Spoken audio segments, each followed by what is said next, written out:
If you have ever been on probation or parole, then you know that it can make or break your recovery, sometimes both at once. Welcome to Addiction Uncensored. My name is Tracy, and I am a therapist and an individual in long-term recovery from heroin addiction. And we are here to talk about the parts of addiction that nobody wants to talk about. And my goal is to help you build a happy and successful life after addiction. And today we are breaking down the difference between parole and probation and how they help us stay clean or not.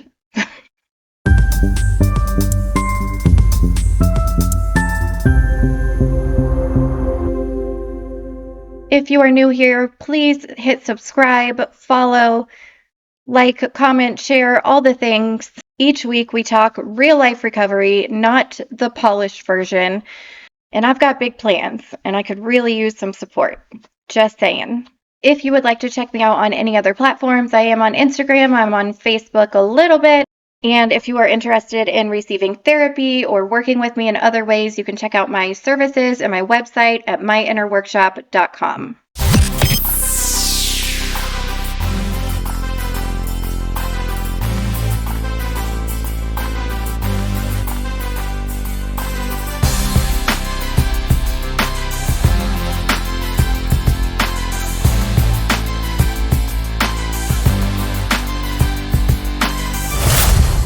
All right, so what is probation and what is parole?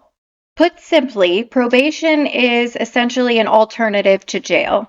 You stay in the community, but under court supervision. Parole is very similar. It is considered an early release from prison. And again, in both cases, you're still serving your sentence. You're just doing it outside of the prison walls. So basically, both of them are the legal system's way of saying, we don't trust you yet, but we're going to give you a chance to prove yourself. Now, I know what you're thinking.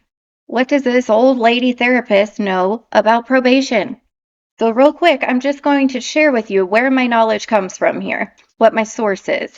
So number one, when I was in active addiction, I spent over 7 years on probation in Indiana. In addition to that, I also spent 2 years working not for, but with our probation department through our local hospital. We set up an intensive outpatient, a substance abuse program for people on probation, and I was part of that program. So I got to sit in on meetings with probation officers and judges, and I really got an inside look as far as how they operate, how they run, and how they think. And number three, I also Googled the actual definitions of probation and parole to see how well they matched up with real life. So what are the differences between probation and parole for those of you who do not know, have not been involved in the system? The difference mostly comes from who hands down the sentence. Probation is handed down from a judge, and it is a very common alternative to jail. In a lot of cases, if someone is a first-time offender or a low-level offender, you will often see them get, a couple years of probation in lieu of jail time. However, probation is also handed down as part of a sentence. For example, I was sentenced to 1 year of incarceration with 4 years of probation after that, making my total sentence 5 years, with only 1 spent inside the walls. So it can be handed out in lieu of jail altogether or partially in lieu of jail. Parole, however, is handed out by the parole board. So to be on parole, you have to be in prison. You don't come out of the county jail onto a parole. You can, however, come out of the prison onto probation. Confusing. So parole is handed down by the parole board to someone who is already in prison as a condition of their early release. If you happen to misbehave, get in a lot of trouble in prison, you may not get that early release. They may deny you for parole. Similarities. Now, the conditions of both probation and parole are very similar. They're largely the same. However, parole does have a reputation of being much more lenient than probation does, or maybe just a lot less in your face. Conditions of probation or parole can include pretty much whatever the PO wants, or whatever the judge wants, or whatever a therapist or some of the basic conditions are to stay out of trouble, stay in the state, take regular drug tests, submit to regular home visits and searches, do regular check-ins with your PO. And then a lot of times they will add additional requirements. They may have you get an assessment by a therapist and have you do whatever that therapist says. So it could include attending a bunch of AA or NA meetings. It could include going to therapy or counseling. It could include an outpatient program. And your PO wants to know where you are at all times. If you move, if you need to leave the state, you have to discuss that with your PO, or that could be a violation. If you don't keep up with your fees that are due, that could be a violation. If you don't maintain a job and things like that, that could be a violation. If you have community service, that needs to be done, or that could be a violation. And whether you violate probation or parole, the outcome is pretty much the same. Either way, you're going back to jail, likely for whatever time you had left on the shelf. Your questions. Before I did this episode, I put out some feelers and I asked for your specific questions on probation and parole to see what you guys wanted to know. Kind of some myth versus fact here. Number one, do you go to prison if you violate? Probably. Not necessarily in every case, but most likely, yes. If you violate parole, you will go back to prison for the remaining time that you had on parole. If you violate probation, things are a little different. Sometimes they may give you a couple chances. Sometimes they may give you a 45 days in jail for your probation violation, and then a 90 in jail for your probation violation. And then if you keep screwing up, yes, they're going to send you back for that full time that you had on the shelf. So if you had 4 years of probation on the shelf and you keep violating, you will eventually go back and do all of that time inside the walls. But the judge decides that in each individual case. But worst case scenario, you're going back and you're doing the rest of the time that you had left on probation or parole. Now keep in mind too, my experience with this is in Indiana. I personally feel like Indiana is a strict state. At least my county and my residing counties seem to be very strict, although I'm not 100% sure how it works in all of the other states. Definitely let me know down in the comments if your state works a little differently than mine. Can I travel or move out of state? No, probably not. There's a caveat here, okay?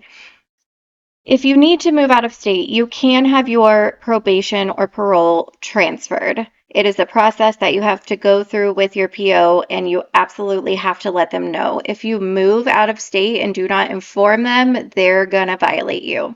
Even getting a job out of state has to be approved by your PO officer. By your PO officer. PO stands for probation or parole officer. So by your parole officer. If you want to travel or go on vacation, most likely they're not going to let you, but it kind of depends on where you're at in the process. If you're fresh and new on probation or parole and you're failing drug tests left and right, no, they're probably not going to let you go. If you've been on it for a while and you're doing well and you have a good rapport established with your PO, it's possible that they can let you go out of town on vacation, and you will likely have to provide them with all of the information and details of your trip. They want to know where you are. They want to be able to find you whenever they have to. What causes a violation? We talked about that a little bit a minute ago. It could be a number of things. It could be not doing what was mandated of you. It could be not showing up for your check-in. It could be going out of state, whether to work, to go shopping, to go on vacation. It could be moving without letting them know. Not paying your fees can also result in a violation. But probably the most common violation is for failing a drug test. Also could be a home visit resulting in illegal findings, or they do a home visit and see that you are hanging out with other felons or people you're not supposed to be hanging out with. All of those can lead to a violation. And POs can do pop-up home visits whenever they want. They can come to your home whenever, they can search your home, and they can drug test. Can a probation or parole officer arrest you?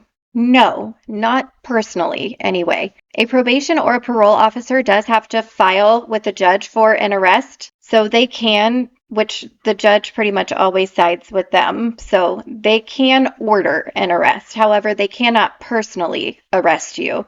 A police officer has to do that. And here's a good one. This is a common misconception that I see a lot of times among other mental health workers being in the field. Does probation or parole provide resources? Do they help their parolees? As in with housing, job security, finances. Some may. Like I said, my experience is in Indiana. Also, each PO is different. They are human beings, they are different. Some people go into that field for the right reasons. Some people go in because they want to help people, and some don't. So it kind of depends on the state you're in, the county you're in, the PO that you get. But I can say from my experience, no, probation or parole officers do not help or provide resources. This is essentially an extension of your incarceration. They are not social workers. This is not a rehabilitation program. They are not here to help you. They are here to make sure that you follow the rules. They are here to enforce the rules, and that's about it. Do they actually supervise people? How well are you supervised on probation or parole? Again, very dependent on your state, on your county, whether it's probation or parole, and the individual officer. From my experience in this area, yes, probation is pretty tough. They do supervise you. At first, they make you come in every single week. You do a drug test every single week. They often have this system set up where you have to call in every day to see if it's your day to come in for a drug test or not. We live in a very small rural area, so they do show up. They do home visits. And typically, if someone is using or messing up while they are on probation, they typically don't last very long before they get violated. Parole, like I said, is known around here anyway for being a little less in your face. The supervision is not quite as intense. What happens if you violate? We talked about that a minute ago also a little bit. It varies. It's dependent upon what your probation officer thinks should happen to you, and it's dependent on what the judge thinks should happen to you, and it's dependent on how much time you have on the shelf as well, how many times you've been in trouble, your criminal history. I will say that when I was on probation, I started out with 6 years of probation and I violated 3 times. The first time that I violated, I got 45 days in jail. The second time that I violated, I got 90 days in jail. And the third time I violated, I got a year to 6 months in prison. It's very different for everybody. Except, like I said, with parole, you typically are not going to get those 45-day chances. You're typically just going to go straight back in for the rest of your time. So is probation or parole a slap on the wrist? It depends. It certainly can be, but at the same time, they do set requirements, they do supervise, and it is often difficult to meet those requirements. It's not easy. And back in the day when I was on it, any violation would result in jail time of some sort. If you violated in any way, they are coming for you immediately. If you were there for your appointment and you take a drug test and you fail it, they are arresting you right there, right then, immediately. I will say that our county and hopefully some other counties have come a long way since then. This was quite a few years ago. I've been clean for over 10 years now. So when I ran that IOP group that we were talking about, it was a partnership between the local hospital and the probation department. We created this brand new program, this substance abuse treatment program for people on probation. And that was one of the things that we had to fight for, that I personally fought for. The probation officers wanted to violate our group members immediately for failing a drug test. And basically we said that our outcomes are going to be very bad if that is how we do things. We kind of had to explain and provide studies and whatnot and prove to probation that relapse can happen in early recovery, and sending them back to jail for a year as opposed to letting them finish out the treatment program is not going to be beneficial for them. And we fought for that for quite a while, and we actually did make a difference. And before the end of that group, probation actually did make a concession, and they implemented a 3-strike rule, kind of a tiered punishment system. The first drug test was a freebie. The second drug test, you get like 1 day in jail. And then the third one, you're out. So they are advancing. That is a lot better than you fail a drug test and you're arrested immediately and you're going to prison for a year. It's a big step up from that. It is. And hopefully they are continuing to grow and see that rehabilitation is the key. Okay, so for the real question, does it help you stay clean or does it make it harder? There's pros and cons, just like there are with everything, okay? I will say that one thing that can be helpful about probation is the accountability. Knowing that you have to go in for a drug test every week and you have to pass it or you will go back to jail, that is a pretty strong motivator. So that is accountability, as opposed to just going home, being free, you don't have anybody to check in with, you can do what you want. They did get that part right, in a way. Accountability is definitely helpful when you're trying to stay clean. However, I don't think that you can scare someone into getting clean. I think that is a temporary deterrent. I don't think that that is an effective rehabilitation method. Probation does often get people into meetings or substance abuse treatment programs, and that is also a good thing. That is definitely beneficial for everyone. Although there's still that fear for everyone who is in this system. If I miss a day of my outpatient program, and am I going to be violated? It's that constant fear of, am I going to be violated? I will tell you, even today, if I have to pee in a cup for something, even if it is not related to drugs or alcohol or anything, I cannot pee in a cup without feeling like something terrible is about to happen. But living in constant fear and paranoia is definitely not healthy. You cannot scare someone into recovery. You cannot scare someone into fixing their life. I also think that there is a part of probation and parole that is extremely dehumanizing, and that really impacts people's self-esteem. Now, most people who are on probation or parole are probably already struggling with low self-esteem. Anyone who has been in the criminal justice system has likely been treated like an animal and probably struggles with their self-esteem in a sense. I know I definitely did.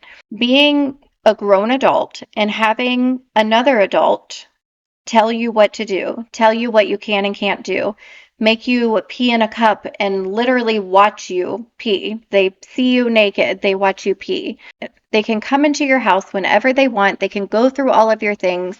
That is very dehumanizing. That was always my least favorite part. Not that I had a favorite part, but that was the worst part of probation, in my opinion, was the drug tests. Not because I'm taking a drug test, but because I have to have these random people watching me pee. I'm a grown woman. I don't want you to watch me pee.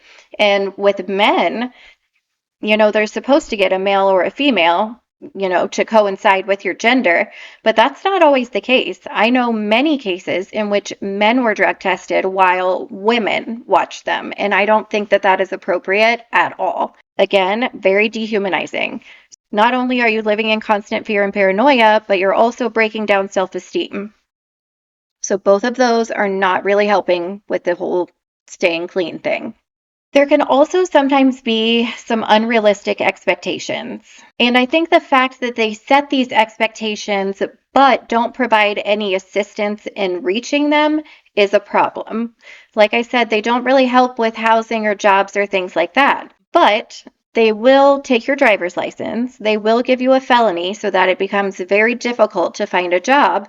They will tell you to come into the probation office that is an hour away from your home at the drop of a hat, and then they will violate you if you cannot get a job or show up for that appointment, even though you don't have a car or money or you can't get a job because you have a felony. I think if they're going to set requirements like that, they also need to be able to back them up and help people achieve them. If they truly cared about rehabilitation, that would be a key factor. But there is no understanding. I remember talking to a probation officer before and saying, I don't know how I'm going to get here every week. I don't have a car right now. And she said, walk here. I said, I live like 35 miles from here. And she said, well, you better start in the morning then. And I was just like, okay. Yeah, we'll figure it out then. We will figure it out. But that's stressful. That's very stressful to know, like, you have to find a ride or you are violated. That is not dependent on you. That means your life is now in two other people's hands. Your life is in the hands of the person who's supposed to give you a ride, and it's in the hands of your probation officer. You have no control over that. And that is not quite fair.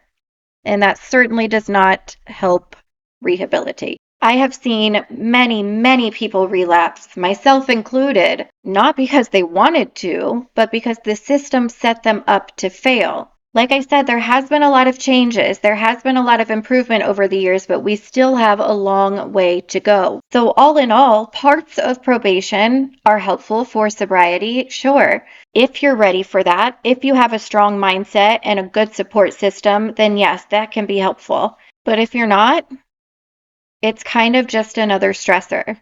It's kind of just another stressor on your plate. And the stress of that on its own can often lead to relapse because people think, well, I already know that I'm not going to be able to keep up with all these requirements. I can't walk 35 miles to my appointment. So I might as well just say fuck it and relapse. And this right here is exactly why I fight for reform. This right here is exactly why what I focus on in my work is not just getting clean, but rebuilding your life after getting clean. That is why I focus my services solely on that bridge between getting clean and staying clean. The obstacles in early recovery are plentiful, and without support, it's very difficult to make it through. And that's the thing, there is no support. A lot of people think that probation or parole is that support, but it's not. What it is an added complication, a complication that instills further fear and trauma and self esteem issues. The USA has the highest rates of recidivism in the whole entire world. The whole entire world. It's very clear that what we're doing is not working. Our system needs to focus on rehabilitation and not punishment. And I will forever be working to change that. Hopefully, you guys are also for changing that, and you can help that cause by supporting this channel along with taking steps on your own to make changes. And if you are in this stage of recovery right now where you're on probation or you're struggling with these obstacles of early recovery, please go to my bio and get the recovery starter kit, the first 30 days. It doesn't necessarily have to be used during the first 30 days, but it helps you through those early days of recovery. It helps you with those obstacles. It is free. It does not cost anything. You just have to go to my bio and download it. You can also reach out to me personally. I can help link you with local resources if you're having a tough time or anything like that. Thank you guys so much for watching. Thank you guys for being here, for listening, for hearing this. This is a message that really needs to get out there. So I really encourage you to share this with anybody who you feel it might be relevant to. I hope everyone had a fantastic Halloween, and I will see you next week.